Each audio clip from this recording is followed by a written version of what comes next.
सुधा का पति उससे 20 साल बड़ा था, उसका नाम विदित था। दोनों में रोज रोज झगड़ा होता रहता था। एक दिन सुधा के पति को बीपी हाई हो गया और उसे लकवा मार गया। वह बिस्तर से लग गया। वह रात रात भर रोता रहता था और बार बार बंद कमरे की ओर इशारा करता था, लेकिन मैं जब भी उस कमरे में गई तो वहां कुछ नहीं था। एक दिन विदित की मौत हो गई। उसके मरने की तीसरे चौथे दिन मैं उस कमरे की सफाई कर रही थी। सफाई करते हुए मेरी जान ही निकल गई, क्योंकि उस कमरे में तो विदित और। कहते हैं कि जिंदगी सबके साथ एक ना एक दिन इंसाफ जरूर करती है। कुछ लोगों के साथ इंसाफ हो जाता है और उनको पता ही नहीं होता। सुधा भी उन लोगों में से एक थी। वह बहुत ही ज्यादा खूबसूरत थी। वह अपने माता पिता की इकलौती संतान थी। उसकी एक छोटी बहन थी, लेकिन अब वह नहीं रही। उसके माता पिता ने गरीबी के चलते 20 साल की आयु में ही उसका विवाह विदित से कर दिया था। घर की हालत को देखकर वह अपने माता पिता को इस शादी से इनकार नहीं कर पाए। विदित सरकारी नौकरी करता था। उसकी पोस्ट भी काफी ऊंची थी, लेकिन विदेश सुधा से 20 साल बड़ा था और उसके सर पर एक भी बाल नहीं था। उसका पेट भी थोड़ा बाहर निकला हुआ था। दोनों जब भी बाहर जाते तो लोग उन्हें देखकर सुधा को उसकी बेटी समझते थे। विदित को ऐसा सुनकर अपना अपमान लगता था। एक दिन विदित ने सुधा से कहा कि तुम ज्यादा से ज्यादा अपना वजन बढ़ाओ, जिससे कि वह भी उसके कुछ कुछ बराबर लगने लगे। लेकिन सुधा ने मजाक में कह दिया कि आप अपना वजन कम कर ले, और अगले ही पल विदित ने उसके मुंह पर एक थप्पड़ जड़ दिया।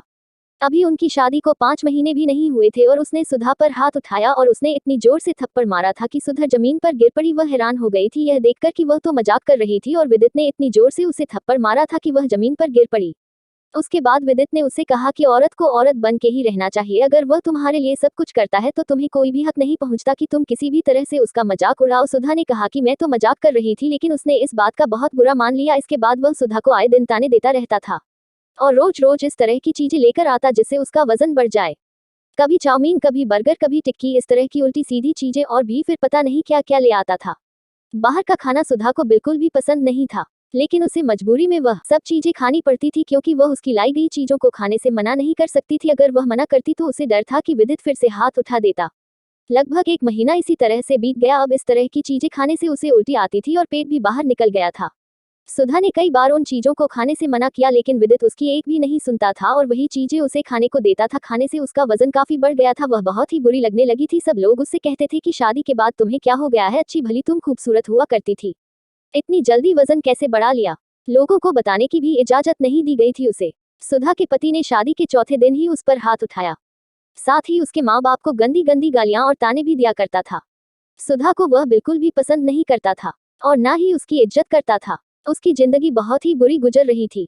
सुधा ने सोचा था कि कम से कम उसके खर्चे तो उठाएगा, लेकिन अब उसने उसे कहना शुरू कर दिया था कि अगर पैसे चाहिए तो तुम अपने नौकरी कर लो। उसकी जिंदगी में सुकून नहीं था, हमेशा किसी ना किसी बात पर लड़ाई करता ही रहता था। सुधा ने स्कूल में नौकरी करना शुरू कर दिया, क्योंकि स्कूल की ही ऐसी नौकरी थी जो वह कर सकती थी। उसकी हालत इतनी बुरी थी कि कभी कभी स्कूल के बच्चों के सामने ही रोना शुरू कर देती थी। बच्चे हैरान हो जाते थे कि टीचर को क्या हो गया है। वे उससे पूछते थे, लेकिन उसके पास कोई जवाब नहीं होता था। ऐसा कोई नहीं था जिसे वह अपना दिल का दर्द दिखा सकती। बहुत ही पुरानी गिरी हुई सोच का मालिक था विदित। एक औरत के साथ सख्ती से पेश न आओ तो वह तुम्हारी इज्जत नहीं करेगी, ऐसी सोच रखने वाला था। इसीलिए वह अपनी पत्नी को बिना वजह मारता पीटता था और उसके साथ सख्ती करता था। वह अपने दोस्तों के सामने भी उसकी बेइज्जती करता था। अभी तक उनका कोई बच्चा भी नहीं हुआ था। वह बहुत ही परेशान रहती थी। लोगों से भी झूठ बोलना पड़ता था कि वह खुश है, नहीं तो लोगों को मौका मिल जाता बातें बनाने का। पता नहीं विदित को उससे क्या परेशानी थी। वह अपने पति को मनाने की हर मुमकिन कोशिश करती थी।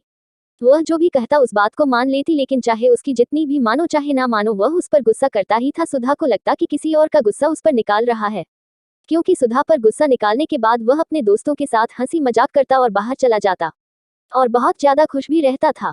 कभी कभी उसके दोस्त घर पर आते थे, मजाक करता और बाहर चला जाता और बहुत ज्यादा खुश भी रहता था। कभी कभी उसके दोस्त घर पर आते थे। जब उसके दोस्त घर पर आते हो तो सुधा का पूरा दिन किचन में ही चला जाता, लेकिन वह फिर भी कोई शिकायत ना करती थी। फिर भी मैं उसके लिए बुरी ही थी। आखिर क्यों, उसे समझ में नहीं आता था।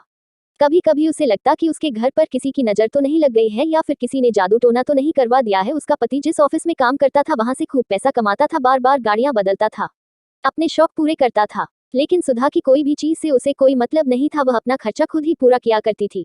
हमारे घर में 3 कमरे थी, एक ड्राइंग रूम, एक हमारा बेडरूम, और एक कमरे में हमेशा ताला लगा रहता था। अगर सुधा उस कमरे के बारे में विदित से कुछ कहती हूँ तो वह उसे घूरती नजरों से देखता था और साथ ही कहता था कि तुम्हें उस कमरे में जाने की कोई जरूरत नहीं है और सफाई की भी जरूरत नहीं है। मैं खुद ही उस कमरे में जाता और अंदर जाकर दरवाजा लॉक कर देता, और जब बाहर आता तो बाहर से ताला लगा देता। वह चाबी हमेशा अपने पास ही रखता था। मेरे मन में हमेशा उस कमरे में जानने की इच्छा थी कि आखिर उस कमरे में ऐसा क्या है जो हमेशा उस पर ताला लगा रहता है, लेकिन मैं ज्यादा कुछ नहीं बोलती थी, क्योंकि विदित की आदत में जानती थी। वैसे ही विदित सुधा से लड़ने का कोई भी बहाना नहीं छोड़ता था। एक दिन तो विदित ने इतनी ज्यादा लड़ाई झगड़ा किया और जोर जोर से चिल्लाना शुरू कर दिया। विदित कहने लगा कि कोई ढंग की सब्जी नहीं बना सकती क्या? हर रोज दाल ही बना देती है, तुझे पता है मुझे दाल बिल्कुल भी पसंद नहीं है। सुधा ने गुस्से में उस दिन कह दिया, जो खाना है वह हाँ घर में लाकर रख दो, तभी मैं उसे बना पाऊंगी। मेरे पास इतने पैसे नहीं होते कि मैं बाहर से रोज रोज अच्छी सब्जियां खरीद कर ले आऊं। सुधा ने इतना ही बोला था कि पति का गुस्सा और भी ज्यादा जोर पकड़ लिया। वह गुस्से से कांपने लगा और बोला कि अभी के अभी मेरे घर से निकल जाओ, मेरे घर में अब तुम नहीं रह सकती, तुम मुझे शुरू से ही बिल्कुल भी पसंद नहीं हो, मैं तो तुम्हारे साथ मजबूरी में रह रहा था। विदित को इतना ज्यादा गुस्सा आ गया था कि उसका बीपी हाई हो गया और उसको दौरा पड़ गया। सुधा को समझ नहीं आ रहा था कि उसे क्या हुआ है। उसकी हालत को देखकर सुधा बहुत ज्यादा डर गई। उसने जल्दी से एम्बुलेंस बुलाई और विदित को हॉस्पिटल लेकर भागी। लेकिन डॉक्टरों ने कहा कि बहुत देर हो चुकी है, आपके पति को लकवा मार गया है, अब यह न चल सकते हैं और न बोल सकते हैं। उनका सारा शरीर बेकार हो गया सिवाय उनकी आंखों के और हाथ की कुछ उंगलियों के। बहुत ज्यादा गुस्सा करने की वजह से विदित का बीपी हाई हुआ और फिर लकवा मार गया। कुछ दिनों उसे हॉस्पिटल में रखा गया, फिर उसके बाद सुधा उसे घर ले आए और अब सुधा ही उसकी देखभाल करती है। वह कुछ बोलता नहीं था और अपने आप हिल भी नहीं सकता था, लेकिन सुधा उसकी आंखों में कोई भी शर्मिंदगी नहीं देख पा रही थी। जो कुछ हुआ उसमें वह कुछ भी नहीं कर सकती थी, लेकिन उसकी हालत देखकर सुधा भी बहुत दुखी थी। वह नहीं चाहती थी कि उसके साथ ऐसा कुछ हो। सुधा एक भारतीय नारी थी, पर ऐसा कभी नहीं चाहती थी कि उसके पति को कोई नुकसान हो।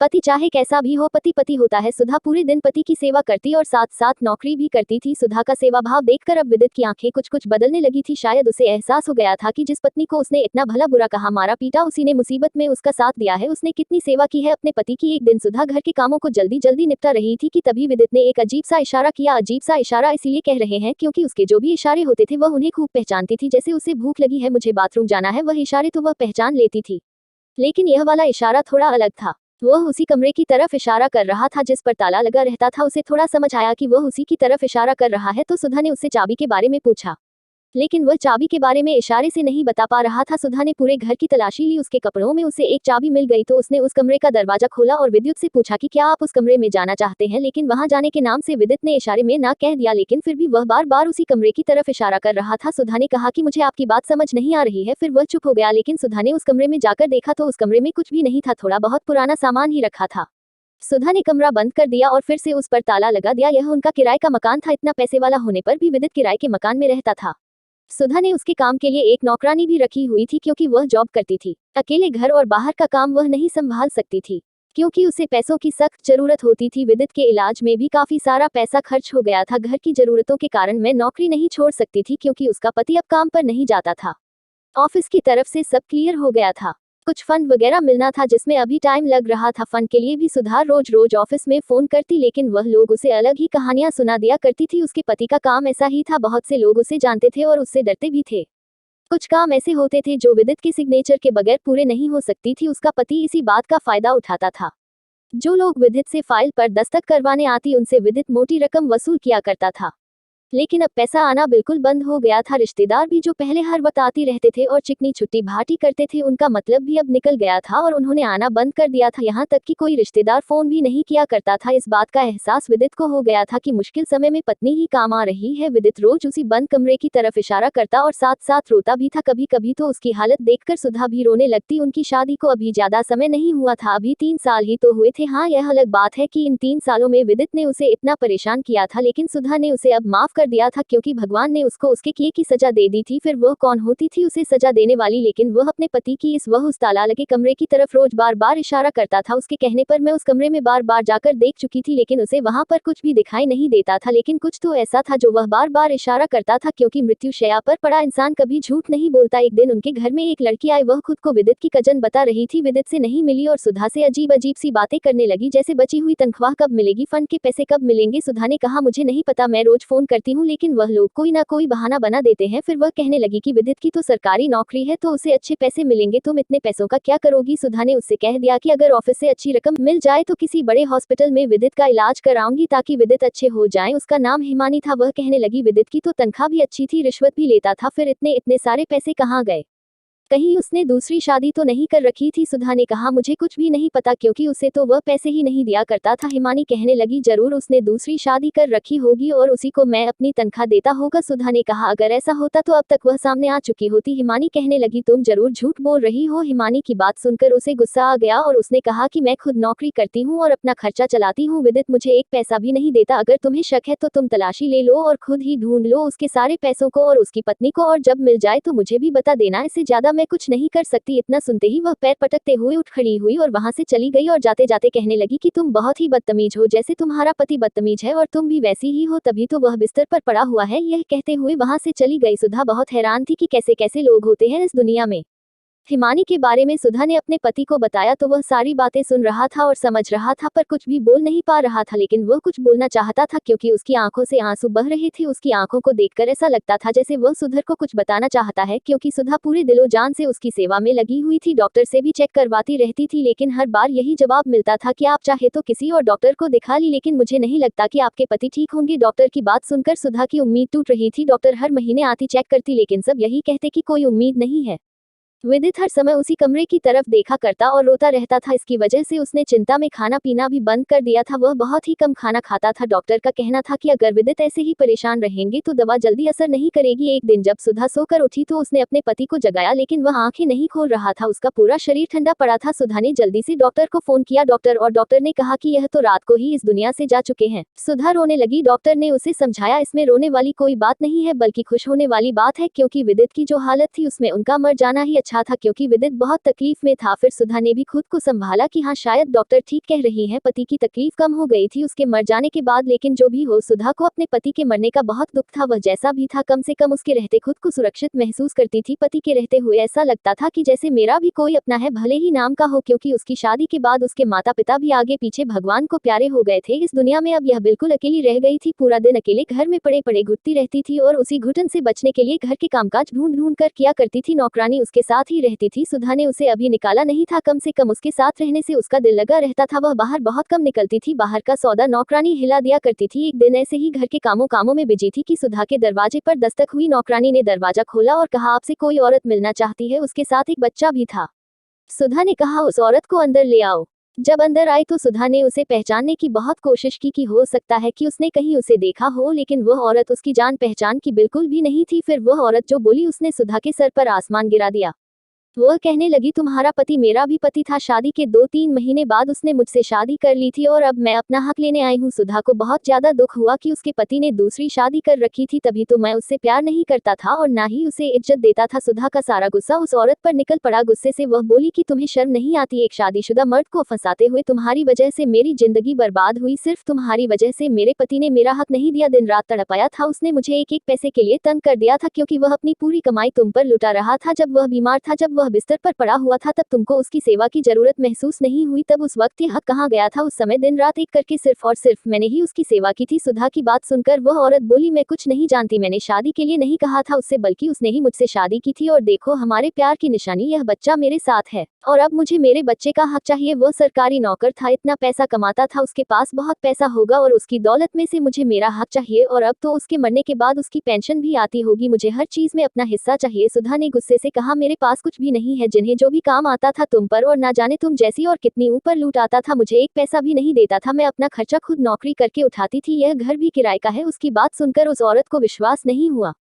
इतना पैसा कमाने वाला आदमी अपना खुद का घर भी छोड़कर नहीं गया था। उसने पूरे घर की तलाशी लेनी शुरू कर दी, लेकिन पूरे घर में उसे कुछ भी नहीं मिला। आखिर में वह मुझे धमका कर चली गई कि मैं कोर्ट तक जाऊंगी, लेकिन अपना हिस्सा लेकर रहूंगी ही। भगवान, अभी और ना जाने कितने इम्तिहान बाकी हैं। सुधारना सिर पकड़कर बैठ गई। उसने जल्दी से अपने पति के ऑफिस फोन किया ताकि वह जल्दी से जल्दी सारा पैसा अपने कब्जे में कर ली। उस औरत के तेवर देखकर तो ऐसा लग रहा था कि वह सुधा को एक पैसा भी नहीं लेने देगी, लेकिन ऑफिस में फोन कर करके और इधर उधर के चक्कर लगा लगा कर सुबह तंग आ गई थी, लेकिन ऑफिस के लोग उसे पैसा देने का नाम नहीं ले रही थी। अब तो सुधा की नौकरी भी छूट गई थी, घर में पैसे की बहुत दिक्कत थी। विदित की एक नई गाड़ी उसने उसके इलाज के लिए बहुत कम पैसे में पहले ही भेज दी थी। अब उसके पास कोई भी कीमती सामान नहीं था। धीरे धीरे हालात इतने खराब हो गए कि उसे एक वक्त की रोटी भी नहीं मिलती थी, कभी कभी तो उसे भूखे ही सोना पड़ता। उसने अपनी नौकरानी को भी निकाल दिया था, कहा था कि तुझे देने के लिए तनख्वाह नहीं मेरे पास, तू कहीं और काम देख ले। भूखे रहने की वजह से सुधा की तबीयत खराब होती चली जा रही थी। वह हमेशा बीमार रहती थी, कभी दवा नसीब हो जाती और कभी नहीं, ऐसे ही पड़े पड़े खुद ही ठीक हो जाया करती थी। लेकिन उसकी सेहत बहुत ज्यादा खराब हो चुकी थी, उसका पूरा शरीर हड्डियों का ढांचा बन गया था। इस हालत में दूसरी नौकरानी भी नहीं ढूंढ सकती थी। उसकी पहली नौकरानी बहुत अच्छी थी, कभी कभी उसका हालचाल लेने आ जाया करती थी और कुछ खाने पीने को भी दे दिया करती थी। एक दिन मकान मालिक आया और कहने लगा कि घर का किराया दो, नहीं तो घर खाली कर दो। सुधा बहुत जड़ कड़ाई कि मैं कहाँ जाऊंगी, लेकिन मकान मालिक बहुत ही पत्थर दिल आदमी था, उसके रोने का उस पर कोई भी असर नहीं हुआ। धमकी देता हुआ जाने लगा कि घर खाली करो नहीं तो कल आकर सारा सामान निकाल कर बाहर फेंक दूंगा। तभी कुछ सोचकर वह सुधा के पास आया और कहने लगा, अगर तुम चाहो तो इस घर में रह सकती हो, वह भी बिना किराया दिए। सुधा बहुत खुश हो गई कि चलो शायद मेरे मकान मालिक का पत्थर दिल पसीज गया, लेकिन उसका दिल पसीजा नहीं था, बल्कि उसके दिल में हवस घर कर गई थी। वह सुधा के पास आया और कंधे पर हाथ रखकर हल्के से दबाते हुए बोला, तुम मेरी बात का मतलब समझ रही हो ना? अगर तुम चाहो तो यहाँ बिना किराया दिए रह सकती हो, बस मेरी तुम्हें सारी बातें माननी पड़ेगी। सुधा की आंखों में आंसू आ गए, वह उसे सोचने का कुछ समय देकर वहां से चला गया। सुधा अपने मरे हुए पति से शिकायत कर बैठी थी, कम से कम अपना घर तो कर जाते, तो कम से कम अपनी इज्जत बचाकर घर में तो पड़ी रहती। लेकिन सुधा ने सोच लिया था कि चाहे कुछ भी हो जाए, मैं अपनी इज्जत पर दाम नहीं लगाऊंगी। उसने उसी दिन घर का सारा बड़ा सामान बेच दिया, सोचा था जो कुछ पैसा मिलेगा उससे घर का किराया चुका दूंगी और यहाँ से चली जाऊंगी, भले ही किसी के घर झाड़ू पोंछे का काम करना पड़े, वह करके अपना पेट पाल लूंगी। घर का सारा बड़ा बड़ा सामान भेज दिया और छोटा मोटा सामान बच गया था, उसी को सेट करने में लगी हुई थी। यही सब काम करते करते उस पर ताला लगे कमरे को खोलकर वहां का सामान भी पैक करने लगी, क्योंकि अब वह इस घर में अब नहीं रहना चाहती थी। सुधा को अपने पति की बात याद आने लगी, फिर वह सोचने लगी कि इस बंद कमरे में कुछ ना कुछ तो ऐसा था जो उसका पति बार बार इशारा करता था। वह पूरे कमरे की तलाशी लेने लगी, लेकिन उसे कुछ भी नहीं मिला। उस कमरे में एक बहुत भारी पीतल की सराय रखी थी, पीतल की होने की वजह से सुधा ने सोचा कि इसे मैं भेज दूंगी और इससे काफी सारे पैसे मिल जाएंगे, जिससे वह मकान मालिक का किराया चुका देगी। तभी उसने वह सराय उठाई, इतनी भारी थी कि वह सुधा के हाथ से नीचे गिर गई। जैसे ही वह नीचे गिरी, कमरे का फर्श टूट गया और वहां से कुछ टन की आवाज आई। आवाज सुनते ही सुधा ने नीचे से खोलना शुरू किया, क्योंकि वहां से कुछ दिखाई देने लगा था। उसे वहां पर एक संदूक दिखाई दी। सुधा ने जल्दी जल्दी संदूक को बाहर निकाला और खोलकर देखा तो उसकी आंखें फटी की फटी रह गई। पूरा संदूक सोने चांदी के सिक्के और कीमती गहनों से भरा पड़ा था। संदूक का आधा हिस्सा गहनों और सिक्कों से भरा हुआ था तो आधा नोटों से भरा हुआ था। यह सब देखकर तो वह चकरा ही गई थी। उसके पति की जिंदगी भर की कमाई उस संदूक में रखी हुई थी। विदित सरकारी नौकरी करते थे और कम से कम नौकरी करते हुए 20 साल हो गए थे। इन सालों में जितना पैसा कमाया था वह जोड़ जोड़ कर इस संदूक में रखा गया था। अब उसे समझ में आ रहा था कि क्यों हर तरफ कुछ बंद कमरे की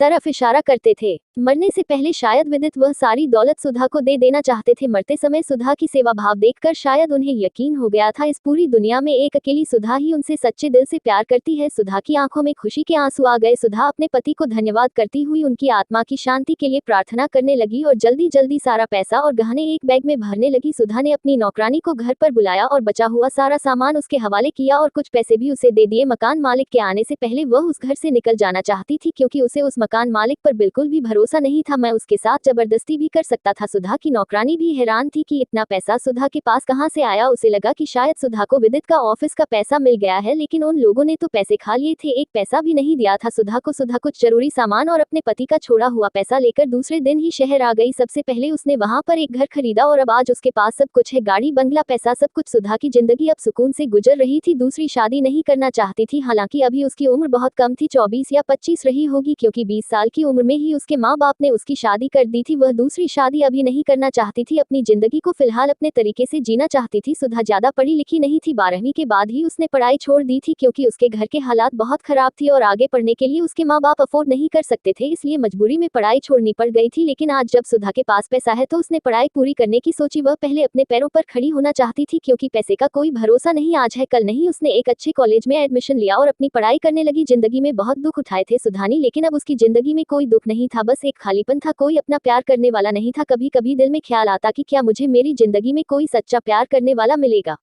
अब सुधा के पास पैसा था तो उसकी सेहत भी सुधरने लगी थी, अब यह पहले की तरह सुंदर हो गई थी। पैसे देखकर और उसकी सुंदरता को देखकर ना जाने कितने लड़कों ने उसकी तरफ दोस्ती का हाथ बढ़ाया, लेकिन उसे किसी में भी अपना सच्चा साथी नजर नहीं आया। आपको क्या लगता है दोस्तों, क्या उसे कोई सच्चा जीवन साथी मिलेगा जो उसे सच्ची मोहब्बत दे? अपनी राय कमेंट बॉक्स में जरूर दें।